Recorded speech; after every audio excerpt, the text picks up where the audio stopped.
네, 세무사빠의 세금 이야기. 오늘 살펴볼 내용은 비율 분석, 나머지 우리가 자본 구조도 봤고 효율성 비율도 봤죠. 이제 수익성 비율부터 나머지 비율들을 살펴보는 좀 시간을 가지면 될 것 같아요. 좀 더 이제 이해하기 쉬운 비율들이죠. 자, 수익성 비율은 결국 얼마만큼 이익을 창출해내느냐, 이익 창출 능력을 표시한다는 얘기죠. 결국 이익률이 높으면 높을수록 이익을 많이 창출한 거니까 다른 회사보다 잘한 거죠. 그렇죠? 그 우리의 이익 창출 능력이 뛰어나다. 이걸 보여주는 게 수익성 비율이죠. 그래서 총자산 이익률은 총자산분의 순이익. 뭐 총자산이 100인데 이익이 10이었어요. 그러면 10%. 그 결국 우리는 100만큼 투자해서 10만큼 이익을 얻었다. 그걸 표시하는 거고, 자기자본 순이익률은 10인데 자기자본이 50이었다. 그러면 자기자본 50을 투자해서 10을 벌었으니까 순이익률은 얼마다? 20%다. 이런 식으로. 그렇죠? 매출액 이익률은 우리 매출액이 100인데 순이익이 10이에요. 그러면 10%다. 매출액분의 순이익이 차지하는 비율이 얼마냐? 그래서 총자산 이익률 같은 경우에는 통자산 투자 대비 얼마의 순이익을 벌었느냐? 자기자본 순이익률은 자기자본, 즉 자기자본을 이만큼 투자해서 얼마만큼 순이익을 벌었느냐? 그 다음에 매출액 순이익률은 매출액 중에서 순이익이 차지하는 비율이 얼만큼이냐? 이제 이런 것들을 보여주는데 전부 다 이것도 뭘 표시한다? 기업의 이익 창출 능력을 보여준다. 라고 보시면 되고, 자, 성장성 비율은 말 그대로 경영 규모라든가 경영 성과가 전기 대비해서 얼마만큼 성장했느냐, 올해 얼마만큼 증가했느냐를 보여주는 거죠.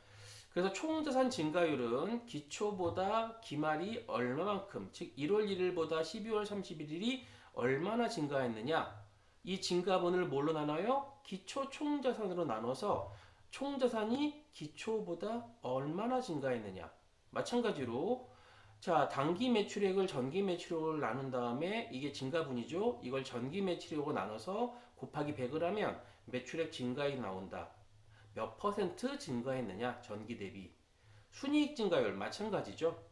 단기 순이익을 전기 순이익을 빼서, 즉 전기 대비 단기 순이익이 얼마나 증가했는지 이거를 전기 순이익으로 나눈 다음에 곱하기 100을 해서 순이익이 몇 퍼센트 얼마만큼 증가했는지 나타내는 비율, 성장성 비율이죠. 이거는 뭐 이해하기가 뭐 어렵지가 않죠. 자, 생산성 비율도 그렇게 어렵지 않아요.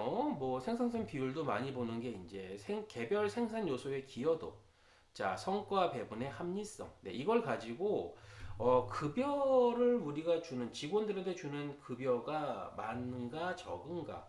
결국 이것이 뭐 이제 거기에 대한 합리성, 그런 것들을 하는 근거가 되겠죠. 그래서 부가가치라는 것은, 그렇죠. 부가가치라는 것은 매출에서 매입을 차감하면 부가가치가 나오죠.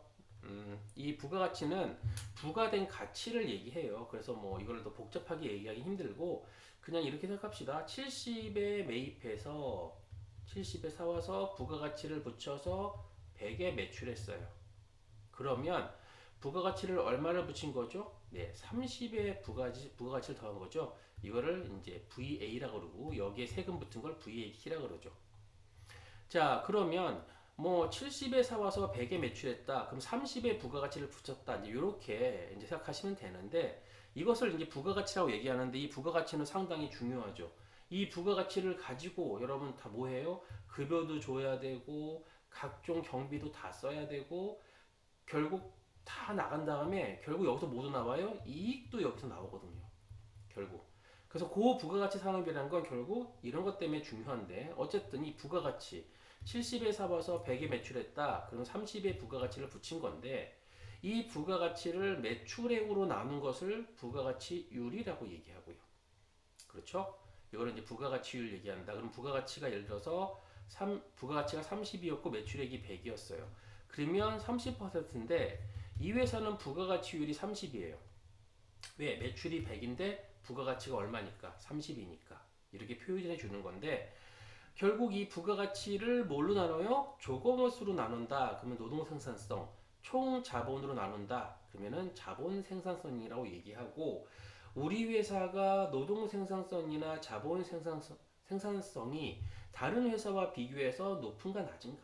네, 이제 이런 것들을 가지고 판단할 수가 있고, 이런 노동 생산성과 자본 생산성에 의해서, 그렇죠? 조건분에게 분배되는 어떤 성과 배분의 합리성도 판단해 볼 수가 있다는 거죠. 그렇죠. 그리고 뭐 배당 등에 대한 것도 성과 배분의 합리성, 이런 것들을 판단해 볼 수가 있다. 이게 뭐냐면 생산성 비율이죠. 그쵸? 그래서 어려운 개념은 아닙니다. 자, 그 다음 볼 게 뭐냐면, 네, 시장 가치 비율이에요. 자, 기업의 시장 가치. 결국 기업의 시장 가치를 알 수 있는 게 뭐죠? 네, 주가죠. 결국 기업의 시장 가치는 뭘로 알 수 있다? 상장 법인이라면은 주가로 알 수가 있다. 그렇죠. 흔히 여러분들 많이 아시는 비율이 퍼라 그러죠. 뭐 저퍼주에 투자해야 된다. 자, 주가 수익 비율을 퍼라 그래요. 주가가 10,000원인데 주당 순이익, 1주당 순이익이 1,000원이었어요. 그러면 이 회사의 퍼는 10입니다. 10배예요. 주당 순이익보다 10배가 많게 주가가 형성돼 있겠죠. 주가가 높다는 것은 뭐겠어요? 이 회사의 어떤 성장 발전 가능성 이런 부분들을 높게 평가한다는 얘기고, 흔히 얘기하는 저퍼라고 얘기하는 퍼가 낮은 회사. 퍼가 낮은 회사는 주가가 아직 완벽하게 이 회사의 발전 가능성을 반영하지 못하기 때문에 주가가 낮아 있는 상태다. 그래서 저퍼가 되어 있는 상태라고 생각하고 저퍼에 투자하다. 이런 개념인데, 그거는 뭐 그때그때마다 상황이 다르니까. 어쨌든 이런 개념이 이제 퍼, 주가 수익 비율이고요. 요 주당 순이익 대신에 주당 순자산, 네, 순이익이 아니라 자산을 넣어버리게 되면 이거를 PBR, 주가 장부가치 비율, 주가 대 장부가치를 비교해 보는 자 비율이다라고 보시면 되고, 토빈의 Q 비율은요 자산의 대체원가, 자산의 시장 가치를 자산의 대체원가로 나눈 거예요. 자산의 시장 가치는 뭘까요? 자산의 시장 가치는 당연히 주가의 가치, 즉 뭐예요? 주가의 발행주식 보면 자본의 가치가 나올 거고, 부채의 가치, 즉 뭐냐면 자본의 가치와 부채의 가치를 더한 거죠. 자본의 가치는 결국 주가 곱하기 발행 주수하면 나오니까 자본의 가치. 그 다음에 이 회사의 뭐 차입금이라든가 부채, 평가하면 나오니까 부채의 가치. 이걸 더한 게 자산의 시장 가치죠. 자, 주식 주가와 부채 등을 고려한 자산의 시장 가치가 100인데 자산의 대체 가치, 대체 원가가 예를 들어서 80이다. 대체 원가가 뭐냐 하면 현재 이 회사의 자산을 똑같이 산다면, 구입한다면 얼마가 들까? 네, 80이란 얘기죠. 근데 지금 시장 가치가 100이죠. 그 얘기는 뭐예요? 시장에서 이 회사가 자산은 80이지만 더 발전 가능성이 많기 때문에 더 높게 평가하고 있다. 이제 그걸로 보여주는 게 토빈의 Q 비율이란 얘기죠. 네, 그래서 여기까지 좀 살펴봤고요. 네, 그래서 오늘은 여기까지 진행하도록 하겠습니다.